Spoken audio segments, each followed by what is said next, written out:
చిత్తూరు జిల్లా పలమనేరు గంగవరం మండలం బండమీద జారావారిపల్లిలో ఏనుగు హల్చల్ చేసింది. అటవీ ప్రాంతానికి సమీపంలో రెడ్డప్ప ఇంటిపై దాడి చేసి పాక్షికంగా ధ్వంసం చేసింది. అదే సమయంలో ఇంట్లో నిద్రిస్తున్న రెడ్డప్ప కుటుంబ సభ్యులు భయంతో పరుగులు తీసి దాక్కున్నారు.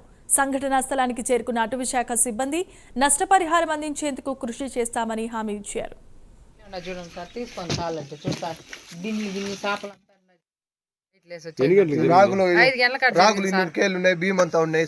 మొత్తం చల్లుకొని తీసుకొని పోయింది. పిల్లలంతా బయట ఎత్తుకొని లేచి వచ్చినాం సార్.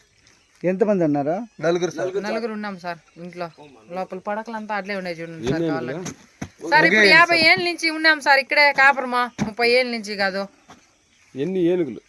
ఒకటి సార్. ఒకటి అర్చినా కూడా పోలేదు సార్. అది పక్కలో ఉండే వాళ్ళంతా అర్చి కొట్టుకున్నా కూడా వచ్చినారు. అర్చినా కానీ పోలేదు. అది ఇంకా మొండిగా ఈడ్చుకొని తింటానే ఉండిపోయింది ఇక్కడే సార్. అదే తప్పించుకో